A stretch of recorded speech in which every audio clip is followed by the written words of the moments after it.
Alright, so the video I did before, I didn't really explain anything, so this is the part 2 of the Ryzen 5 8500G. You know, if you don't know at all what you're doing, you're going to need to download, depending on which system you're using. Mine, for instance, I have an AMD Gigabyte B650 Gaming X Rev 1.5. I got 32 gigabytes of Expo Viper DDR5, 32 gigs, and unfortunately no dedicated GPU at the moment that I had to wait on, but I don't know what it is on Intel because I never built an Intel system. But AMD, you want to download the AMD Ryzen Master.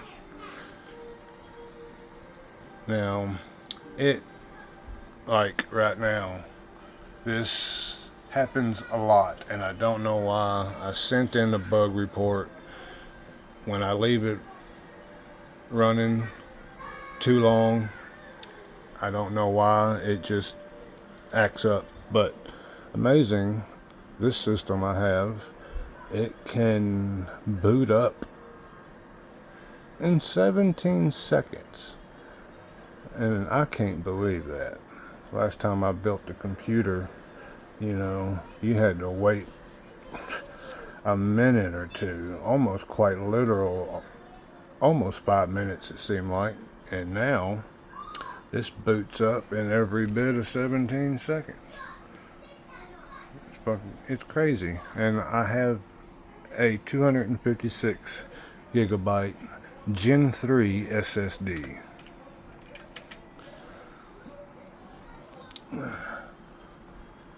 I'm thinking about getting a Gen 4, but the real world difference between a Gen 3 and a Gen 4, I won't be able to see it. And well, a Gen 5, although my motherboard is compatible with Gen 5 SSD, there's no reason why I would need an SSD that fast. But it'd be nice to have. So, see, at first I tried to overclock through the BIOS. Yeah, let's go ahead and restart and go into the BIOS. On AMD, it is the delete button when the Gigabyte logo pops up, and you gotta be quick about it. Mine, whenever you hear the beep, you can start pushing. Here it comes. And here's the BIOS. I was lost and confused when I first came in here. So there's the frequency for the RAM, 5200. And you would come here and you would turn on Expo 1 if you have an AMD system, and if you have an Intel, and you do XMP 1. I've tried Expo 2, and with Expo 1 my latencies were 36, 68, but when I put it on Expo 2 it goes to 40, 72. So Expo 2 is a little slower on clock speed or clock cycles, but then again, it could have changed something else to make it better. I don't know. I just keep it on Expo 1 because everything looks better. And I've tried overclocking my RAM modules, and I actually overclocked it to 256, and that changed my latency from 36, 36, 36, 68 to 34, 34, 34, 62. But I had RAM instability. It crashed randomly, so yeah, I had to overclock my RAM modules. Technically, this is considered overclocking, but I also changed the memory frequency in AMD Master. So I tried coming here. You know, you go to Advanced right here at top, and you go to Tweaker, and right here is the CPU. This is for the memory RAM. This is for, you know, yeah. This is the voltage. Oh.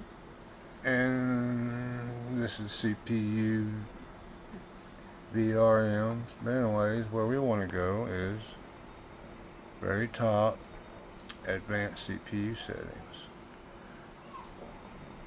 precision boost, overdrive, and I haven't figured out if I should keep it on manual or motherboard, but you know what, I'd rather just let the motherboard say what it can do, because even if you have it on manual, I mean, everything is set to such high number. This is essentially unlimited, because the PPT limit on a Ryzen 5 8500G is 65, you know, so this is set to 85 watts, so you know, that's pretty much unlimited.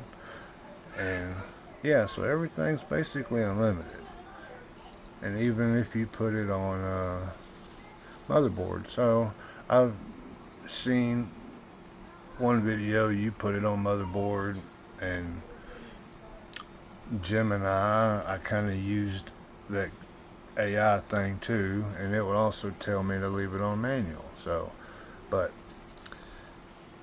you know, this is a mid to upper tier motherboard, so it's not the best motherboard, but it's also not the cheapest. I mean, this AMD Gigabyte B650 Gaming X8X Rev 1.5 is pretty good if you ask me. I mean, the heat sinks on this sucker is huge. You know, let's turn on some, oh, no, I can't. Yeah, but yeah, so, and I have a 650 watt power supply. But, yeah, so, and, but the only thing that sucks is about the precision boost overdrive scaler. I think it's this one. On the 8500G, it is locked. So, or is it the CPU? Yeah, the Mac boost clock override. That is locked. This can't. I mean, I haven't tried changing it, but when you look into it, it's locked. So, but when I first got this, I came to the curve optimizer. Sorry, I didn't look. You know, you come right here. This is the graphics curve optimizer, and this is the CPU curve optimizer. See, I have mine set on per core, and core 1 and core 5. Wait a minute. Yep. Core 1. Negative 29, 28, 35, 29, 29, and 30. But see, I tried to do it in here, and every time I would save and exit, this is the only thing I changed.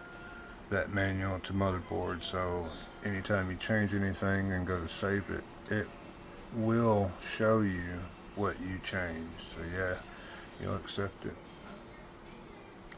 And but it wouldn't write my changes to the BIOS, and I don't know why. Right now the BIOS version is F36. I had F34 when I was trying to do it, but every time I would save and exit and then test everything, and then whenever I would reboot to go back into the BIOS, everything I changed was set back to what it was originally. So I would have to use the AMD Master to do my overclocking, you know, but that was 2 BIOS updates ago, so I'm hoping they fixed it by now, and I think they did. But I had to come, I don't know which window you're going to be looking at when you first open this, but if you're here, you click on basic view, and it'll come here, which is just a basic, but you know, you want advanced. And go down to settings over here, and you make sure that where it says write PBO to BIOS, make sure that's on. And what else was it? Oh, and over here on the curve optimizer, write curve optimizer all set to BIOS. You have that, then every change that you make in here will be written to the BIOS when you reset it. Because at first I could not, it would not save any changes to the BIOS in the BIOS, so I had to do everything here. And so, you know, come to curve optimizer. So look, this is where I overclocked the memory clock speed. I moved it, but it was crashing, so I have it back to where it's at. And the fabric clock is set to 2000. The memory clock is 2600, but technically you do that times 2, so it comes out to 52. And here's the TDC CPU, and this is the PPT. See, it's set to 85, but the PPT for the Ryzen 5 8500G is 65. So even I've seen mine get up to 70, you know, but you gotta watch your temperatures, because if it gets hot, you know, that's bad news bears, right? So as long as you got a good air cooler or an AIO cooler, any cooler really, anything better than stock. Stock is not good enough. I'm going to tell you that right now. It's good enough to play games, but it's not good enough for finding overclock stable settings, because you can't really do stress tests with the stock cooler. I couldn't, because in 8 minutes it would get up to 90 degrees Celsius, and 95 degrees Celsius is thermal throttling, and 115 degrees Celsius is emergency shutdown. So that's something you got to watch out for. But you know, whenever you're trying to do the curve optimizer, you have a little thing over here that says validate offset, so you don't have to you know, change one. So look, I just changed this one from -30 to -31, and you come over here and you do the validate, and it'll ask you if you want to validate it, and you just say yeah, and it will run a test with that offset. and you just let it run. I think I have mine set for 10-minute test, and there's the clock speeds on this one right now, and you just let it roll. But what I found out is, even if it passes this, a stress test and playing a game, I think playing a game puts more authentic load than a stress test, because so far I would run 3-4 stress tests at 30 minutes apiece and it would work fine, and then I would start playing a game, and an hour into it, it would just reboot. I mean, no warning, no nothing. And so playing game is, I think, a real world test. But of course, if you're playing anything that you need to save and you're playing and it just restarts on you with no warning, then you'll lose any data that you didn't save. But if it doesn't crash, then that's good. But if it does, then you know that your settings were stable, but not, just because your computer will boot up and just because it will pass some stress tests, that doesn't necessarily mean it's good. Right now I'm hitting 53.3.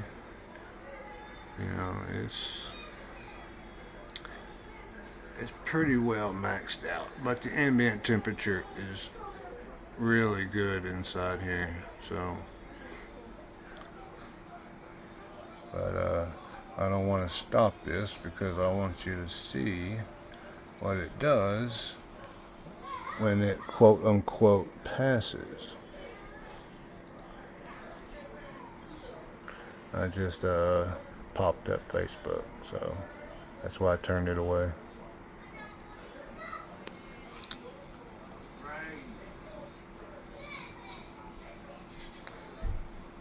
But yeah, I mean, the clock speed is 4.86 ish. PPT is 6%. That's that 1,000 watts. See, but it should be at 85. It should be at 85, but it's not, because it's set on, motherboard is determining what these numbers are going to be.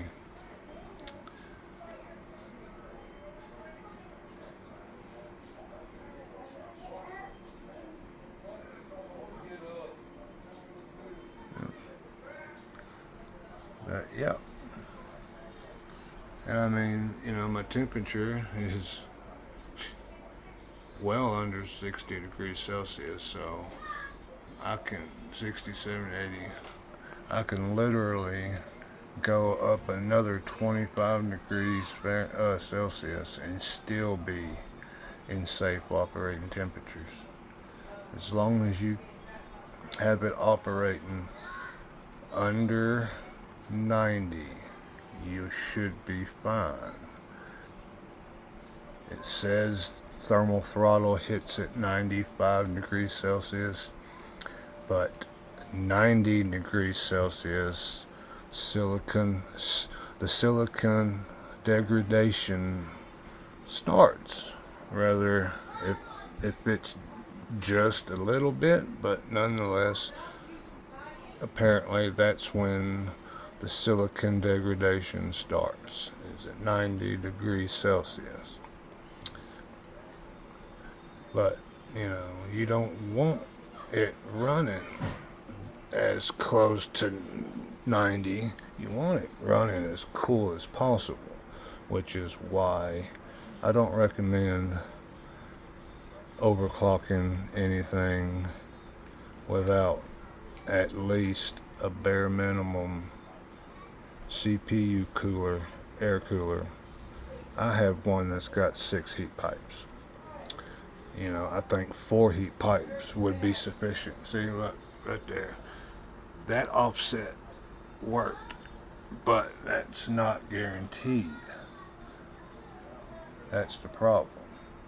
So, instance like this, you would I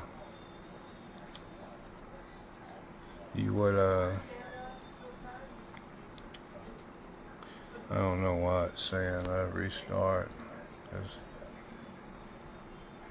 Let's see here, 29, 29, 28, 30, 35, 29, 29, 38, 28, 38, yeah, okay.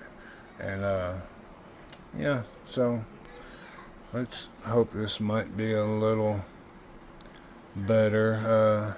When you overclock, I've tried precision boost overdrive, and it actually lowers my processing power.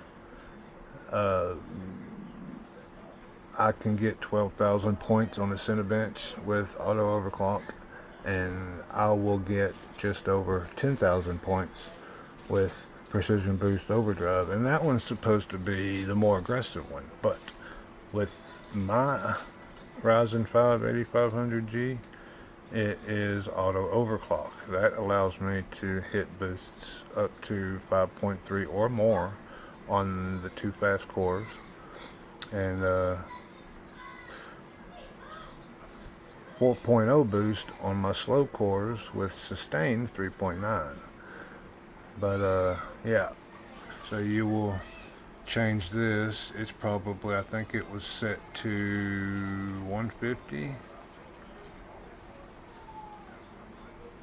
Yeah. Wait, oh, no, wait, that one's not up here. But yeah, whatever it is, you max it out to 200.